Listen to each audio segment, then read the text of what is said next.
pessoal, tudo bem?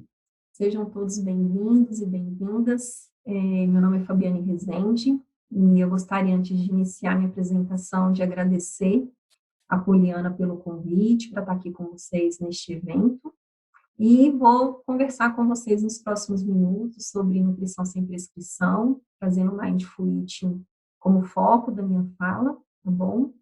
E vou falar um pouquinho, inicialmente, me apresentar, né, como que foi minha trajetória até chegar, né, nesse tema.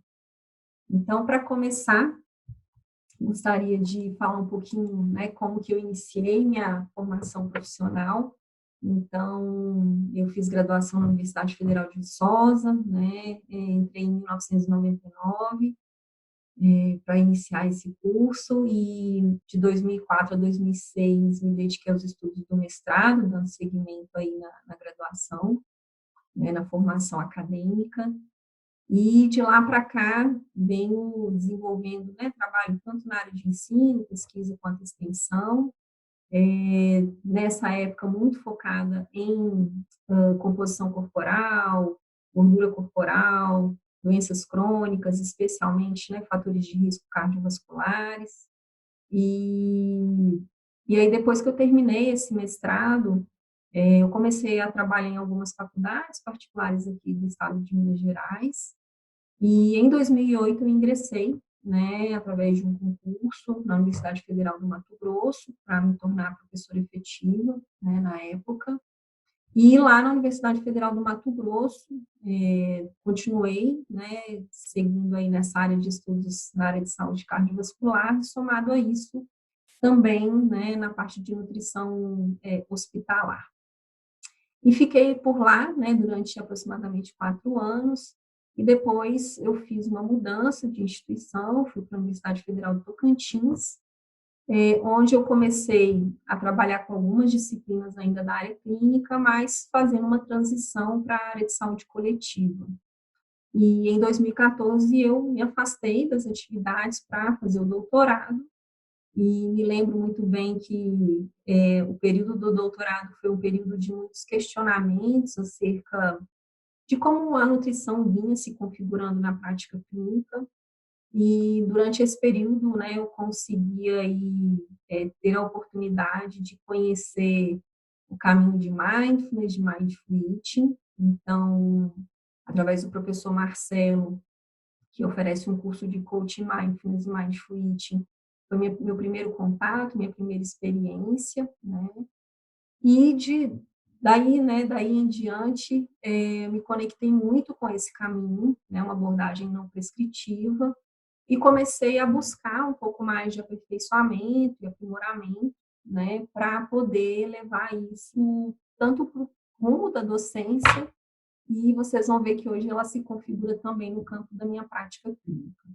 Então, de lá para cá, eu comecei a buscar formações, e nesse caminho encontrei o IASC, que é o Instituto de Alimentação Consciente e Intuitiva, que tem sede aqui em Belo Horizonte, né, de onde eu falo com vocês. E ali eu comecei a buscar capacitações para atuar em consultório, né, para levar isso para a prática clínica. E depois disso, por ter uma afinidade muito grande pelo trabalho com grupos, eu busquei um caminho, que é a formação para instrutora de Mindful Eating, para poder conduzir essa abordagem em grupos. E, na época, eu fiz essa formação pelo Mente Aberta, Centro Mente Aberta da Unifesp, através de um programa idealizado pela professora Vera Salvo, que hoje é conduzido no Centro de Promoção de Mindfulness, em São Paulo, ao qual eu devo aí muita gratidão, né, por esse caminho que foi sendo construído com mestres tão experientes, né, e generosos com nós, né, alunos em formação. E aí, depois de ter percorrido esse caminho, eu resolvi me afastar um pouco das atividades da universidade. Então, no ano passado, eu solicitei uma licença da UFT, e de lá para cá eu venho me dedicando a projetos para disseminar essa abordagem, né, especialmente as abordagens comportamentais. E foi daí que nasceu o Combracas, que é o Congresso Brasileiro Online de Comportamento Alimentar, Alimentação e Saúde, do qual a gente teve um desdobramento aí, que foi a produção de um livro lançado recentemente, né, que é essa capinha que vocês estão vendo aí, livro chamado Comida, Corpo e Comportamento Humano, e do Combracas, por ter tido a experiência muito positiva, né, com o alcance de um congresso online, me uni com duas outras pessoas da área de envelhecimento humano que eu tenho um carinho imenso e já tinha parcerias de trabalho, e fizemos aí o Combrace, que é o Congresso Brasileiro, né, de Saúde e Envelhecimento Humano, que aconteceu no início desse ano. E aí eu coloquei 2 livros, né, nos quais eu sou organizadora, que tratam, né, da temática de envelhecimento humano, e o outro um pouco dessas diretrizes para assistência ambulatorial. Ao final aqui da minha fala eu vou deixar os meus contatos, o site, e aí quem tiver mais interesse em conhecer, tá, vai estar lá para vocês e eu fico à disposição. Bom, e aí antes de falar do tema especificamente, é muito importante ressaltar aqui na minha fala, né, que a gente vai conversar sobre Mindful Eating, e a gente vai falar de Mindful Eating, entendendo que Mindful Eating não é mais uma estratégia ou uma ferramenta que eu agrego na minha prática clínica, né? A gente está falando aqui, na verdade, de um modo de vida, né, pautado numa filosofia de vida mesmo, que tem tradições milenares por trás de tudo isso, e que envolve, na verdade, uma série aí de quebras de paradigmas, né, e uma nova forma, né, de ver, né, e praticar a forma de se alimentar, de se nutrir. E é importante ter isso em mente, e principalmente que eu não vou falar de mais uma estratégia de emagrecimento. Então, é uma das coisas que a gente vai debater bastante aqui ao longo da minha fala. Bom, eu trouxe aqui para começar um pouco, né, por que Mindful Eating para mim começou a fazer tanto sentido, especialmente diante desse cenário que a gente tem, né, que eu tentei retratar com algumas imagens aí do Google, quando a gente coloca os conflitos, né, relacionados à comida e a corpo. Então, a gente hoje vivencia um cenário onde a gente tem pessoas brigando o tempo todo com, né, com o corpo, insatisfeitas com o corpo, brigando contra a balança, buscando forma corporal específica, e, além disso, um conflito muito grande com a comida, no sentido de tentar classificar o tempo todo os alimentos, né, de muitas vezes sentir a perda de controle, né, na ingestão dos alimentos, e muitas vezes um comer totalmente desatento, né, onde as pessoas não se dedicam mais ao preparo, ou até mesmo à compra cuidadosa, ou até mesmo, né, a questão de experimentar e saborear as refeições. Então, a gente, num mundo muito produtivo, onde, né, a sociedade do consumo visa o tempo todo essa produtividade, e quanto mais eu produzo, né, a princípio se cria a ilusão de que, né, mais reconhecimento, mais sucesso, mais dinheiro, mais felicidade vai se ter, e nessa busca desenfreada por essa produtividade, a gente sente uma desconexão muito grande entre as pessoas, e das pessoas com a comida, e das pessoas com o corpo, né? E sem contar que a gente ainda tem outros fatores que trazem ainda mais conflitos para o contexto alimentar, que é o excesso de informações, né, um terrorismo nutricional e muitas vezes um nutricionismo envolvido aí, né, nessas questões que envolvem a comida, e a influência, né, digamos aí, da mídia, né, que passa não só pela mídia no sentido da televisão em si, mas principalmente hoje das redes sociais, que tem impactado fortemente, né, nessa questão cognitiva, né, na forma como eu penso e entendo essa relação com a comida e com o corpo.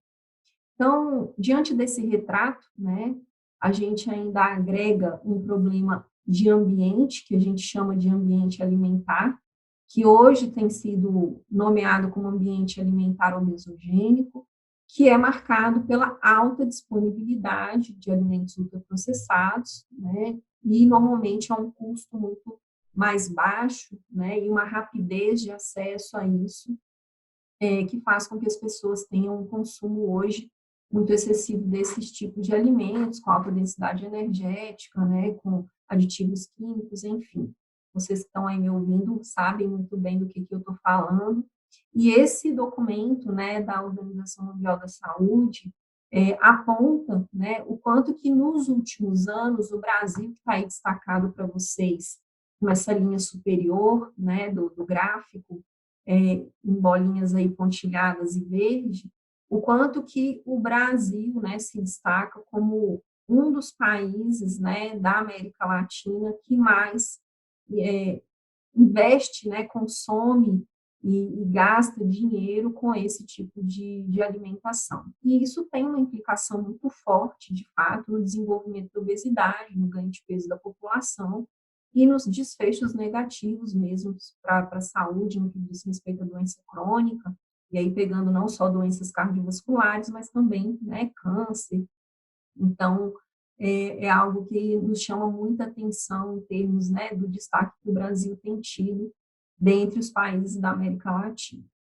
E aí, né, caracterizando um pouco desse cenário, o que a gente tem, né, e que a gente costuma falar é que hoje as pessoas estão mais conectadas, né, ou mais desconectadas da comida e caracterizando aí um comportamento que a gente chama de mindless eating, que é um comer desatento.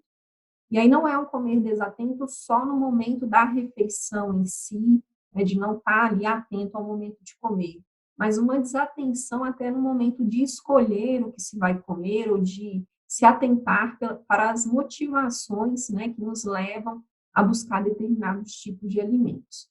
Então, a gente tem uma série de gatilhos, né, então isso se configura de diferentes formas, né, dado pela influência do ambiente ou das emoções, e aí a gente acaba tendo comportamentos, né, como o piloto automático, né, uma alta disponibilidade de comida, ao mesmo tempo muitos distratores, que não são só os externos, como a presença de celular, de barulho, mas também os distratores internos, porque a nossa mente, né, está o tempo todo ali produzindo pensamentos que podem nos desconectar, né, e nos distrair no momento de comer.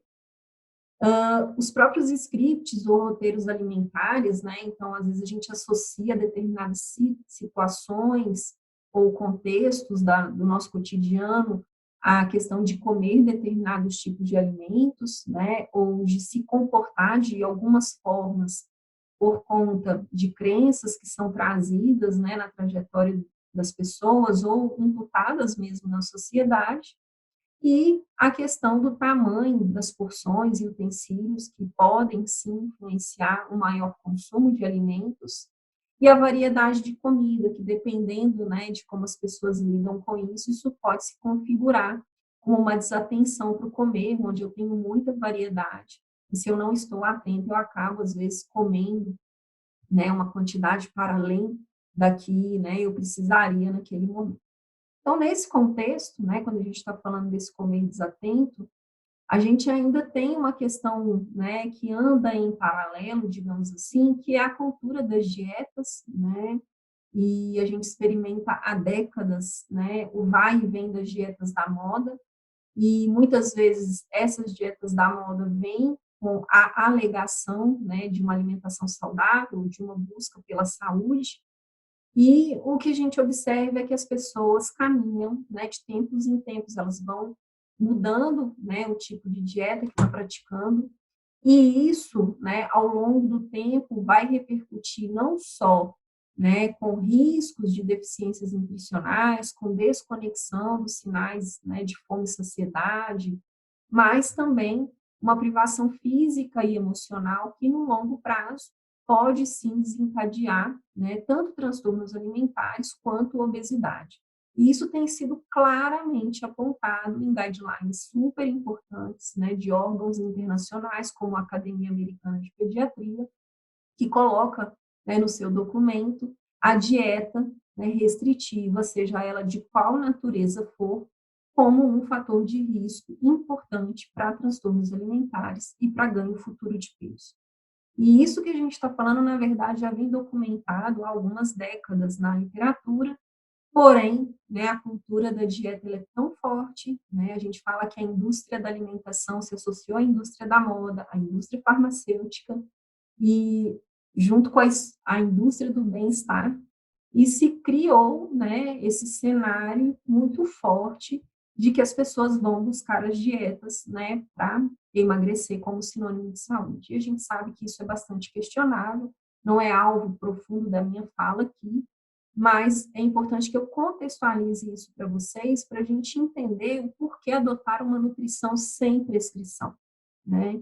Então, uma nutrição sem prescrição significa que eu não vou dar regras externas para o comer, eu não vou falar para as pessoas quais tipos de alimentos ou que quantidade, né, prescrever num papel isso de forma detalhada e entregar para elas. Na verdade, quando a gente está falando de nutrição sem prescrição, a gente está falando de devolver para as pessoas a autonomia alimentar que nós, né, sabidamente desenvolvemos nos primeiros anos de vida, porque o nosso corpo tem uma sabedoria para sinalizar isso. E muitas vezes, com a convivência na escola, as regras da família, né, a questão da cultura, da sociedade, nos levam a se distanciar dessa sabedoria interna e a buscar cada vez mais uma sabedoria externa com essas regras. E vão nos desconectando do comer como ato espontâneo, inerente à vida, e que o corpo, né, teria essa sabedoria para escolher. Então, Mindful Eating é um caminho de volta para essa autonomia alimentar. E é um caminho que eu diria para vocês que a construção ela não é rápida, é um cultivo que a gente vai fazendo e desenvolvendo, né? Então, o meu intuito hoje é aprofundar um pouquinho nisso aqui com vocês. E aí, só para fechar a questão das dietas, né? Por que a gente está falando que dieta, né, não seria a melhor estratégia? Por que prescrição não seria o caminho? É por conta especificamente desse ciclo que a gente vê se repetir na prática clínica, sim. Se você, profissional, não está atento a isso, ressalta a importância de estar, né? Porque é algo extremamente frequente nos dias de hoje, considerando o cenário, né, que eu já explorei um pouco aqui nesse início da minha fala. Então, hoje a gente tem, na verdade, dois contextos principais que disparam a busca por essa restrição alimentar, por essa necessidade de controle, ou por essas proibições, né, que são trazidas na cultura, né, da dieta. Então, as pessoas costumam chegar com uma insatisfação corporal grande, ou com pensamentos disfuncionais em relação à comida, né, do tipo, devo, não devo, posso, não posso, culpa ao comer, né, e aliado a isso, a gente tem um ambiente muito estressor, né? Uma ansiedade, um estresse, as tensões do dia a dia, né? O excesso de pensamentos, de atividade mental, que acabam, né, se somando, né? A gente tem esses dois cenários sendo somados e a restrição alimentar e o controle sendo buscado aí como uma forma de manejar a insatisfação com o corpo, de perder peso, de controlar uma doença, né? E aí, em geral, isso culmina no que a gente chama de privação física e emocional, tá? Toda vez que tem uma privação física e emocional, talvez muitos de vocês já tenham visto outros profissionais falarem sobre isso, mas é importante a gente reforçar que isso vai desencadear um aumento da tensão e do estresse e da ansiedade, vai reforçar, né, todo esse contexto. E essa privação física e emocional é vista como uma ameaça pelo nosso cérebro, e, em geral, vai culminar em algum momento num episódio de descontrole alimentar e até sentimentos de revolta em relação a essa perda de controle. E, em geral, né, seguido aí nessa perda de controle, a gente observa no relato dos pacientes né, e comportamentos das pessoas essa ingestão alimentar mais impulsiva por conta desse desejo aumentado por alimentos, que a gente chama de food craving, ou por alimentos específicos, especialmente alimentos doces, por exemplo, como sweet craving, que é um outro nome que a gente dá, para essa fissura por doces que vai sendo desencadeada por essa privação repetida. E, em geral, quando isso, né, vai acontecendo, o que a gente observa, né, é que o indivíduo desenvolve, né, um processo de culpa, de vergonha em relação ao corpo ou à alimentação, por ter cometido esse episódio, né, de comer, né, mais exagerado. E aí, diante disso, né, o que a gente observa é que muitas pessoas ou vão voltar para o ciclo da restrição, né, do controle, da proibição, ou muitas vão buscar estratégias de compensação. E aí eu não estou falando de compensações que classicamente estão na literatura, não, usar laxantes, diuréticos, né, ou medicamentos para emagrecer. Sim, esses também são. Mas muitas vezes essa compensação ela vem de uma maneira discreta ou às vezes um pouco camuflada como a compensação através do exercício físico. E aí a gente tem que compreender até que ponto o exercício físico está na vida do indivíduo para ele, de fato, ter ganhos para a qualidade de vida e para a sua saúde, ou se esse exercício físico está sendo feito para compensar aquelas calorias consumidas em excesso, né? Então, isso é algo importante de ser investigado. Esse ciclo repetido, né, vai gerando uma piora de todo esse contexto que a gente está falando, aumentando o risco também de transtornos alimentares, né? E quanto mais se submete a dietas restritivas, a tentativas de perda de peso, a gente já tem evidências claras de que isso vai culminar no ganho de peso, né, futuro, tá? Dentro de alguns meses ou anos, esse peso é recuperado e o indivíduo vai caminhando para um patamar maior. Vocês podem falar assim, mas eu conheço pessoas que se submetem a isso e não estão ganhando peso ao longo do tempo. Pelo contrário, elas estão mantendo peso. Ok, mas se elas se submetem cada vez mais a restrições e exercício físico como compensação, vale a pena também investigar até que ponto não tem um transtorno alimentar sustentando, né, esse tipo de resultado, tá bom? Bom, então, dado isso, é importante para a gente entender Mindful Eating como foco do processo que a gente vai, né, adentrando aos pouquinhos aqui, entender que são vários os determinantes do consumo alimentar, né? E aí eu tenho fatores ambientais, como eu já falei, os internos que o próprio indivíduo traz, e a gente tem aí as atitudes, né, sendo constituídas por vários aspectos, né, que envolvem os sentimentos, né, os afetos, né, as emoções, os comportamentos, que envolvem basicamente as questões da atitude, né, a questão comportamental, de como o indivíduo se comporta diante das escolhas, né, diante da comida, e a questão cognitiva que permeia aí o sistema de crenças que esse indivíduo traz, né, e os conhecimentos que ele foi acumulando ao longo da vida acerca da alimentação, né, e da saúde. E o que nós sabemos é que esses comportamentos, né, de forma integrada com a questão das emoções e da cognição, ele que vai sustentar a mudança de hábitos, né, ou que vai trazer alguns hábitos que o indivíduo, né, foi desenvolvendo ao longo do tempo. E quando a gente está falando de abordagens não prescritivas, é importante ter em mente que boa parte das pessoas trazem no nível consciente, né, comportamentos aí que estão conscientes no nível de 15%, lógico que isso é variável, né, depende do processo e do itinerário terapêutico já percorrido por essa pessoa, e do quão consciente ou do quanto ela tem de autoconhecimento sobre si, e que boa parte do que norteia as escolhas alimentares está no campo do inconsciente, que cabe, né, aí no processo terapêutico a gente explorar para que essas questões do inconsciente surjam para a gente poder trabalhar e modificar um pouco mais, né, esses hábitos para um caminho da autonomia alimentar ou dessa consciência que a gente vai falar. Bom, quando a gente está falando de nutrição sem prescrição, existem vários caminhos. Então, hoje eu vou adentrar mais o Mindful Eating, né, que é o caminho que eu busquei para maior aprofundamento da minha abordagem sem prescrição.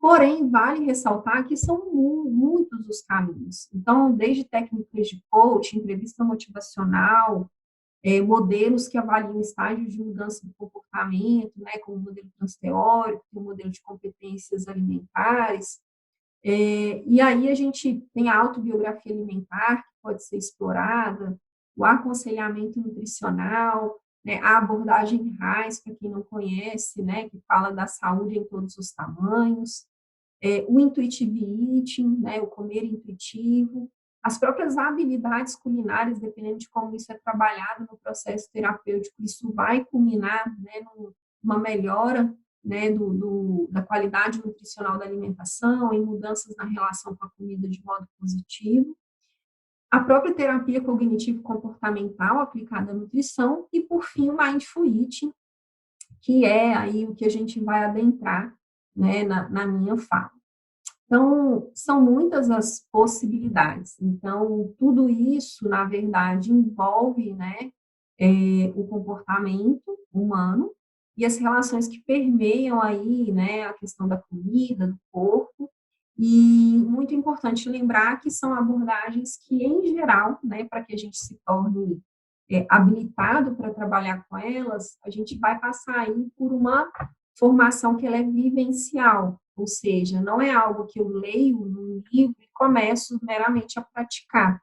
Eu preciso ter aí uma formação e vivenciar isso, né, na minha prática pessoal para que eu consiga transpor isso para a minha prática clínica, tá? Bom, então vamos começar a falar, né, do que a gente tem aqui para esse momento, né, que foi o foco que eu resolvi trazer para minha fala, que é o Mindful Eating.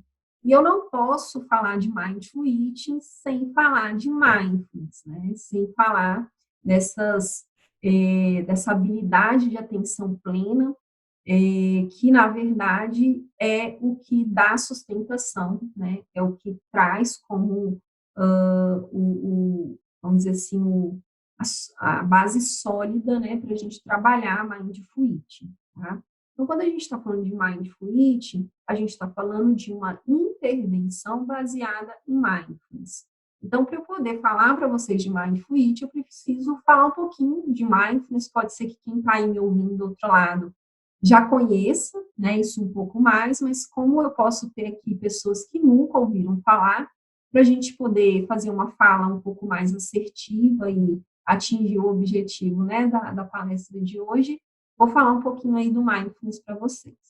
Então, quando a gente está falando dessa habilidade, né, de atenção plena, a gente está falando de trazer, né, a nossa atenção para o momento presente, né, e se conectando com aquilo que a vida traz momento a momento. Então, é um cultivo de presença, onde eu trago a atenção e uma intenção, né? Então, não é simplesmente estar atento, é estar atento e fazer aí um trabalho onde eu coloque uma intenção, né, para esse momento que eu destino a atenção, que é o agora. E eu gosto dessas figuras para tentar representar um pouco do que esse estado de presença ele significa, né?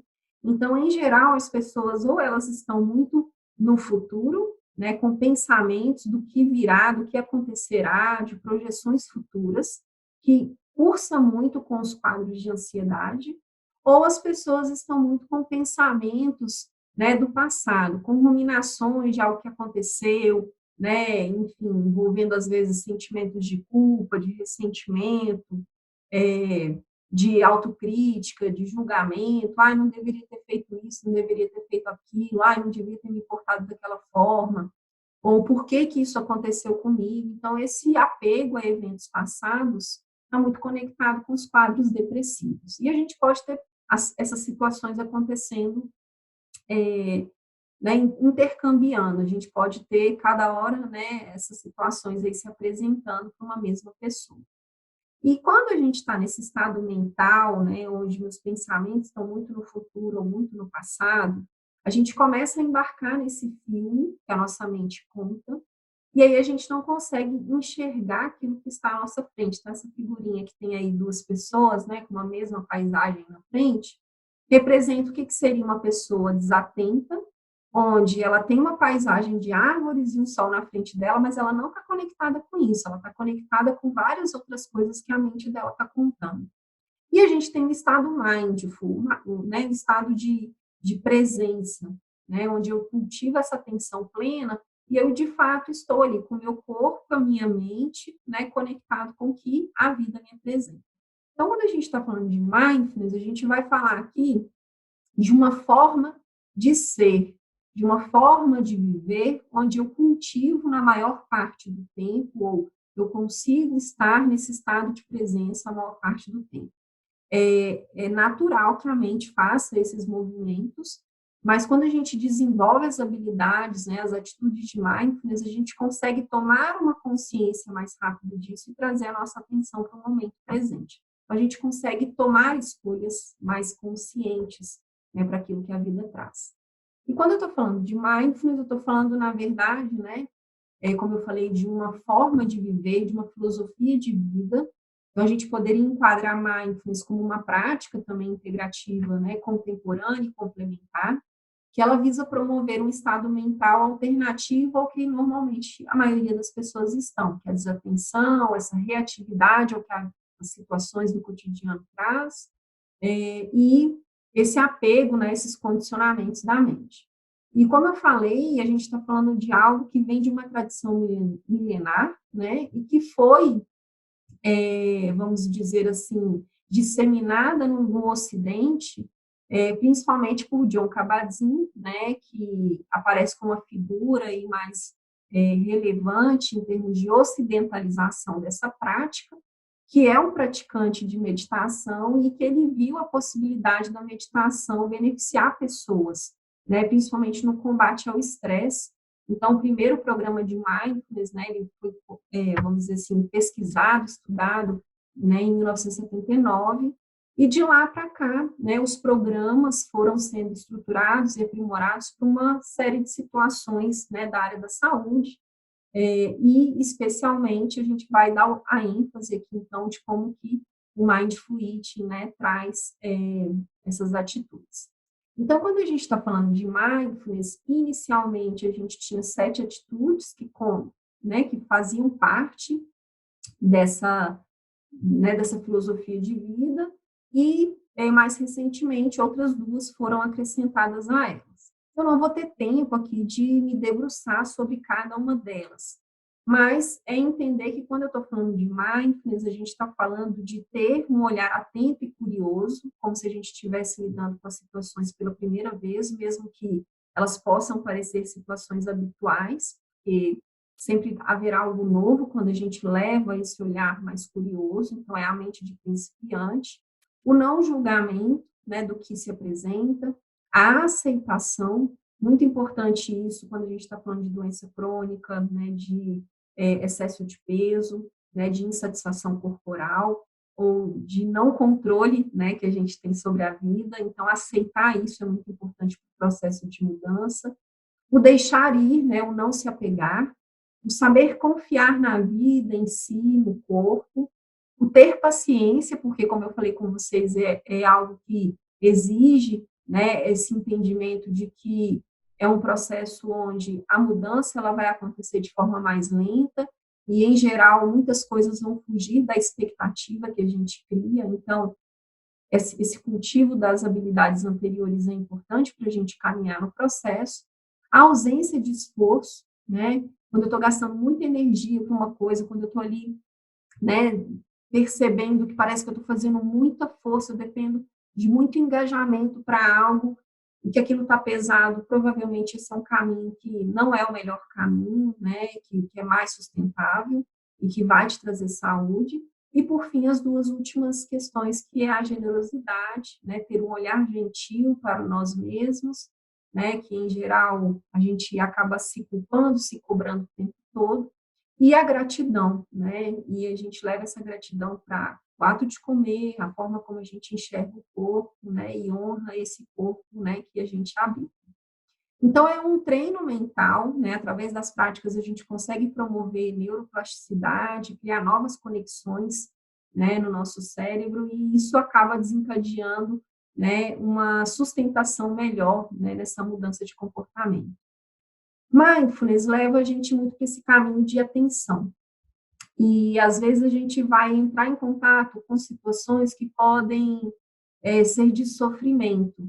Então, para a gente conseguir fazer uma mudança sustentável e, digamos, de uma maneira mais bondosa com a gente mesmo, é muito importante trazer para esse contexto a autocompaixão, né? Então, não são questões que eu vou aprofundar, mas são questões que permeiam todo um processo de mindful eating. Então, por isso, né, eu escolhi trazer um pouco disso na minha fala. Então, quando a gente está falando de mindful eating, a gente está falando de um comer com atenção sem julgamento, né? E isso a gente leva para todo o processo, né? Desde o momento que eu vou escolher, que eu vou comer e o após o comer, né? Então, a gente vai estar sempre muito conectando com as sensações físicas, o contexto emocional, o como que a minha mente está se comportando nesse contexto da comida. E, em geral, o que a gente observa, né, e que os estudos e as evidências científicas trazem, é que pessoas que comem com atenção plena, elas vão estar mais atentas a sabor, textura, a necessidade de pausa, né, ao processo de comer em si, e a essas questões que eu falei, que envolvem sentimentos, pensamentos, sensações físicas, e elas conseguem diferenciar melhor, né, o que é uma fome física, o que é uma fome emocional, e dessa forma se guiar melhor num processo, né, de consciência alimentar, tá? Bom, e aí quando a gente está falando de mindful eating, a gente, como eu falei, não está falando de uma estratégia, de uma receita nova a ser seguida, de, né, um passo a passo. A gente está falando de um processo de mudança, onde a autonomia alimentar ela vai ser cultivada, a consciência alimentar, e que para a gente chegar nesse resultado, né, e cultivar isso, a gente vai precisar utilizar de práticas e exercícios que são baseados lá na atenção plena, né, no mindfulness, que em geral traz algumas âncoras para uma observação consciente, em geral o próprio corpo, a respiração, ou até mesmo a comida, tá? E aí essas práticas e exercícios, elas são divididas em formais e informais.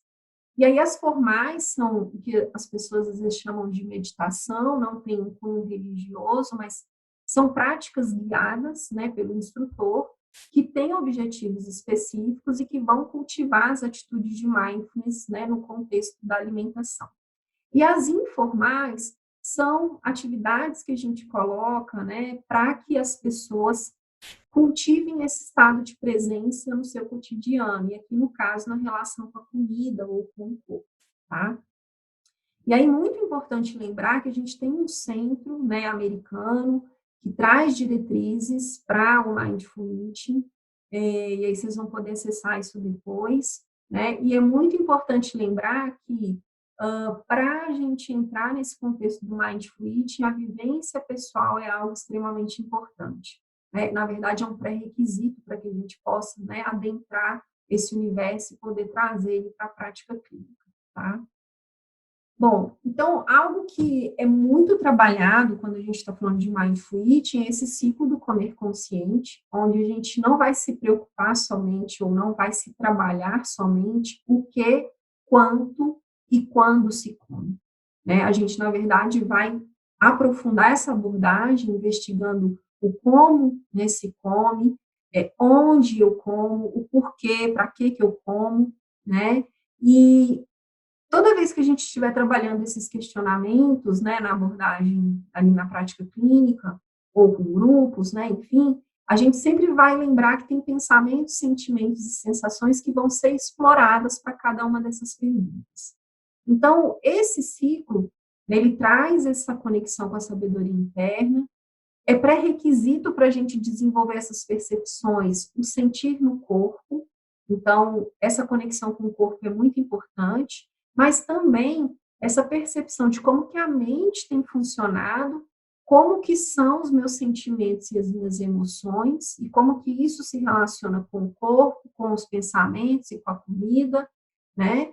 E, além disso, pode ser inserido um componente de espiritualidade, aí, dependendo do programa, do protocolo que a gente trabalha, entendendo, né, que existem propósitos e valores que vão guiar, muitas vezes, o nosso caminho, né, nesse cultivo dessa consciência ao comer. Então, a gente começa a dar outros sentidos para o comer. O comer, ele não vem somente para uma questão biológica, né? Ele vai permear questões psicossociais, né, espirituais, culturais. Então, a gente acaba trabalhando isso de uma maneira integrada. Então, no Mindful Eating, né, uma das coisas que a gente trabalha muito é a diferenciação de fome física e emocional, né? Essa é uma figura que o João Motarelli, que é uma das pessoas que me inspira muito nesse caminho, com quem eu aprendo muito. né, cedeu para eu usar, né, nos meus cursos, nas minhas palestras. Eu acho ela muito didática, a forma como já está aí posta. E ela tenta trazer o que, que a gente vai trabalhar, né, com os indivíduos, com as pessoas, nessas percepções para essa diferenciação, tá? Então, quando a gente está falando de fome emocional, a gente está falando de algo que surge repentinamente, em geral não serve qualquer alimento, em geral é uma fome que eu vou buscar o alimento para aliviar uma angústia, um sentimento, ou até mesmo para comemorar. Tem gente que em todas as situações, né, de prazer da vida, de comemoração, a comida vai estar ali, e às vezes isso vai gerar, né, um comer em excesso, distraído, sem essa conexão com o corpo, sem esse atendimento às reais necessidades do momento, né? E, em geral, a fome emocional, as pessoas vão comer em excesso, e após esse comer em excesso, elas vão ter muitos sentimentos, né, que causam desconforto. E, em geral, a sensação de culpa e a frustração ao comer está muito presente, né? Já a fome física, né, as pessoas em geral percebem ela gradualmente, ela dá sinais no nosso corpo. Em geral, quando a gente tem fome física, a gente come qualquer coisa, a gente quer saciar aquela fome, dar energia para o corpo. A gente consegue esperar um pouco, né? E é uma fome que ela persiste, né? Eu não vou me distrair com outra coisa, esquecer que eu estou com fome, não, ela vai ficar ali o tempo todo dando sinais. E, em geral, quando a gente come e fica saciado, a gente para de comer, né? E a gente não sente nada negativo quando a gente come dessa forma, né? A gente não vai ter pensamento de culpa, sensação de frustração por ter comido, tá? E são questões que a gente trabalha, né, nesse percurso aí do Mindful. A gente usa muito a régua da fome e da plenitude para guiar as pessoas nessas percepções.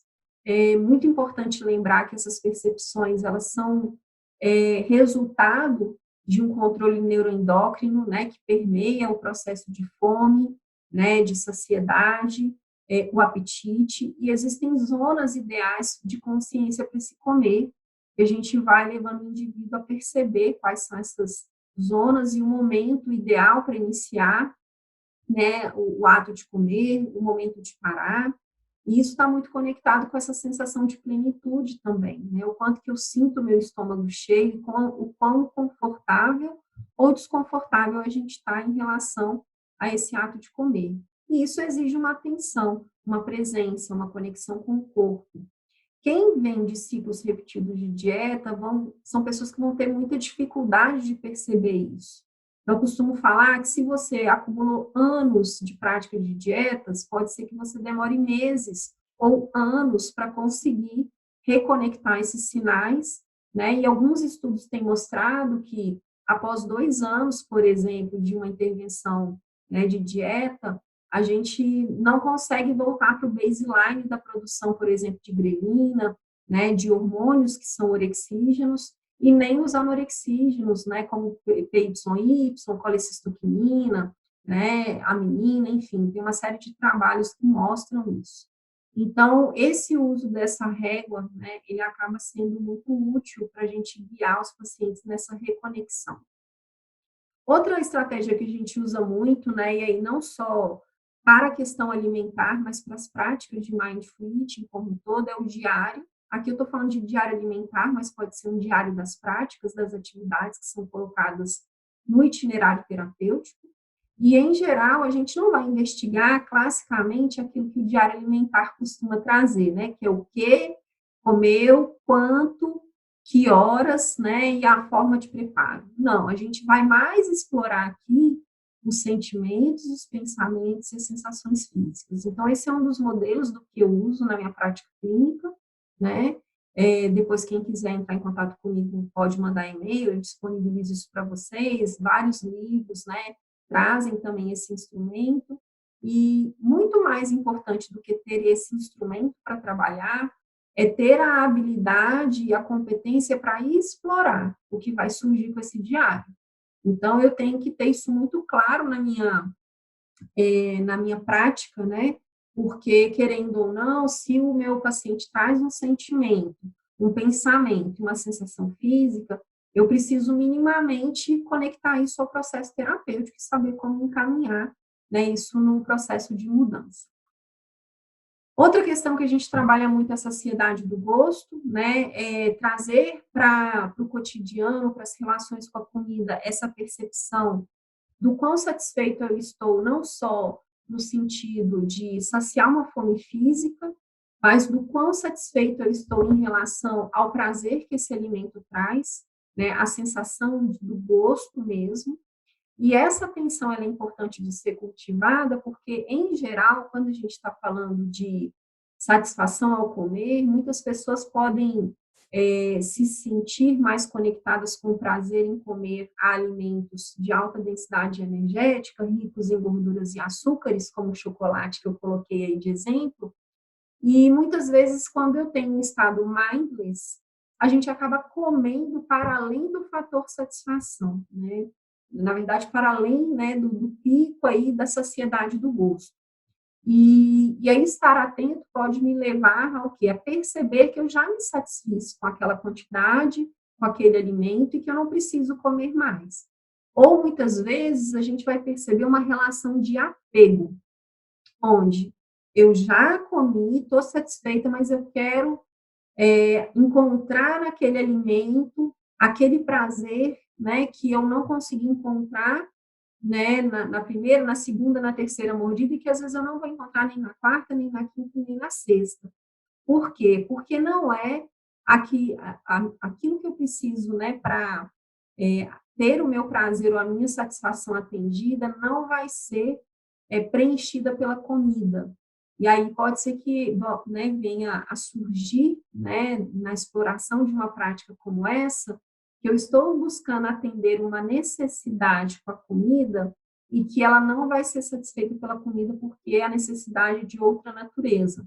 Pode ser uma necessidade afetiva, pode ser uma necessidade emocional mesmo, né? Então, preencher um vazio, né? Buscar uma sensação de prazer que, na verdade, eu queria estar no convívio com outras pessoas. Então, é algo mais profundo. O script, né, de algumas dessas práticas que eu estou falando, especialmente essa agora da saciedade do gosto, vem nesse livro, né, da atenção plena, e é algo que permeia aí, né, o universo do mindfulness também, com uma forma de exploração dessa habilidade da atenção.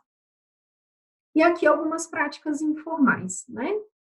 Como eu falei, a gente tem as práticas, né, guiadas, os áudios de meditação, mas a gente tem também, durante todo o processo aí de condução das pessoas nesse caminho, um conjunto de atividades que podem, né, ser consideradas práticas informais, que são essas atividades ou esse convite que a gente faz para esse cultivo no momento de se alimentar, de trazer uma exploração dos órgãos do sentido, né, de trazer uma exploração do alimento como se fosse a primeira vez que ele estivesse sendo, né, comido, experimentado, a abertura para experimentar outros alimentos, para ampliar o repertório e a variedade de alimentos e com isso melhorar a qualidade nutricional, e um convite para se portar de formas diferentes, né, nessa conexão com a comida, muitas vezes aí trocando, né, a mão com que se busca, né, a comida com o talher, de explorar a questão de comer com a própria mão, que vão cultivar e estimular, né, essas habilidades atencionais, tá? Lógico que a gente não dá todas elas de uma vez para os clientes, para os pacientes, a gente faz isso de uma maneira estruturada e pouco a pouco, né, isso vai sendo cultivado e trazendo essa aproximação cada vez mais, né, para a comida e esse cultivo de consciência. E aqui, né, algumas evidências, pelo tempo da palestra não dá tempo da gente aprofundar muitas coisas, mas existe uma série de estudos já, mais de 200 estudos publicados no PubMed sobre Mindful Eating, vocês podem buscar lá depois para explorar isso mais a fundo, mas eu gosto de trazer essa revisão, é uma revisão estruturada da literatura que explora 68 estudos e que ela reforça, né, o quanto que Mindful Eating é uma abordagem eficaz para a compulsão alimentar, para comer emocional, né, para aquele comer desatento que eu comentei, e essa reconexão com sinais internos.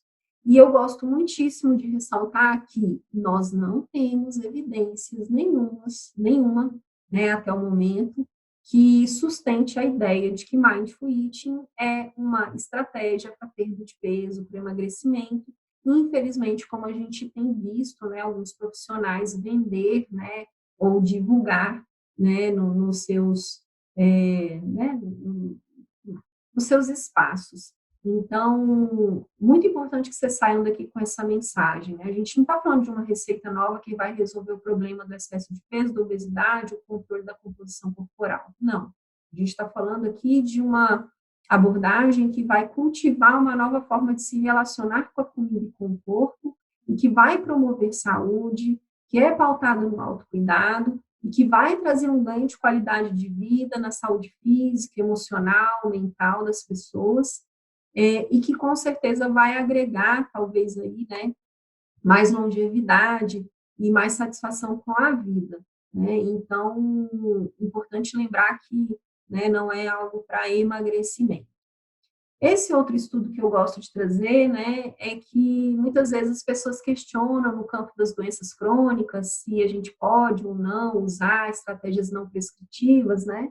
E aí é importante lembrar que aqui é um estudo, né, com pacientes com obesidade, adultos, e o quanto que o Mindful Eating comparado, né, com o grupo controle aqui, ele foi uma estratégia, né, foi aí uma abordagem que no curso do tempo avaliado, que foi no primeiro momento de 6 meses e depois de 12 meses, em relação ao baseline, o quanto que o Mindful Eating significativamente, né, reduziu o percentual de calorias advindas de doces e açúcares e o quanto que ele impactou positivamente na glicemia, né, promovendo redução comparado com o grupo controle.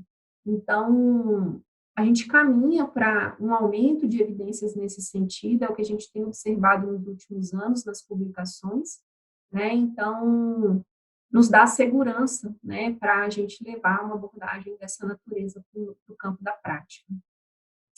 E aí, por fim, né, lembrar que quando a gente está falando de nutrição sem prescrição, é importante lembrar que existem alguns pilares que eu selecionei que permeiam, né, essa nutrição sem prescrição.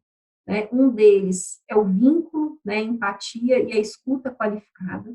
Então, a gente sai do papel de prescritor, a gente sai do papel de quem sabe o que a pessoa deve fazer, e a gente entra num plano bem horizontal, onde talvez 20% do tempo a gente fale alguma coisa, os outros 80% a gente escuta, né? E sempre com muita empatia, né? Cultivando esse vínculo para estabelecer um caminho de confiança, né? E de apoio para as pessoas.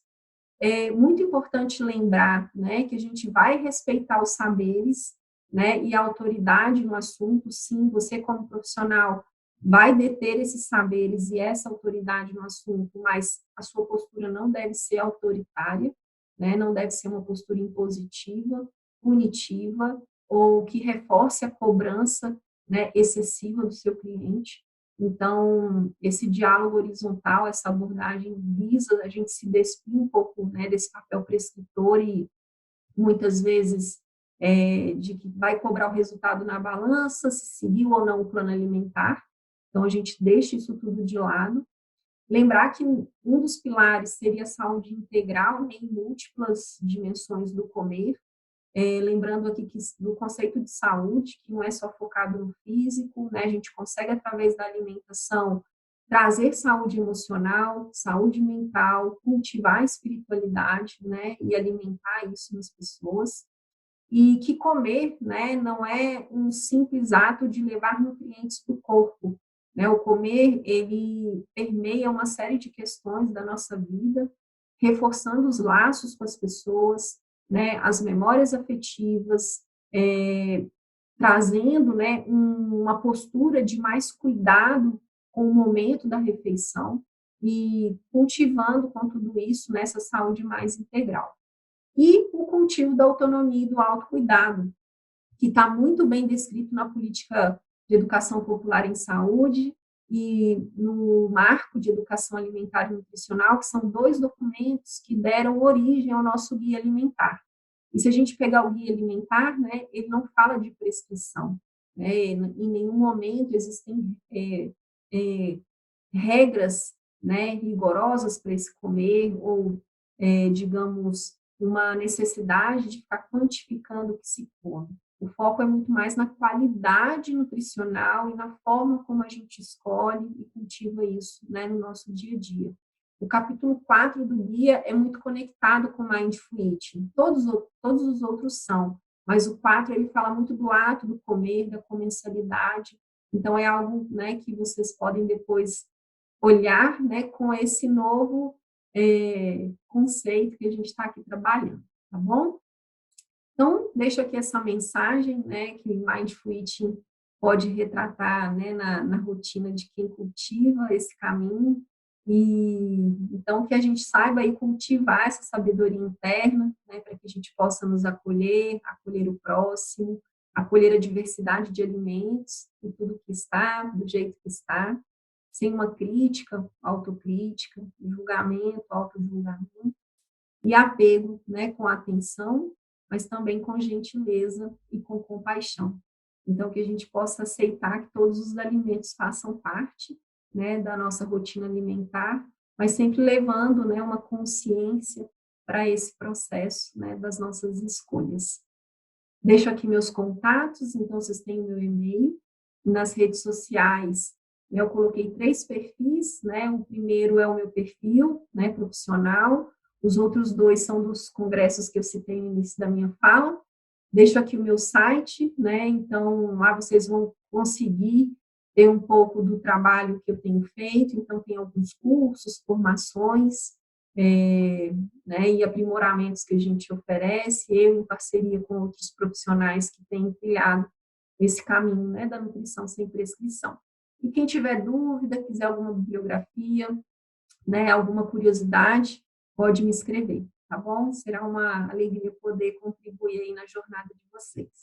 Eu muito obrigada, desejo a vocês aí, né, um bom segmento na programação, né, com tanta coisa que está aí para ser, né, aprendida e experimentada. Então, um forte abraço e até a próxima. Obrigada.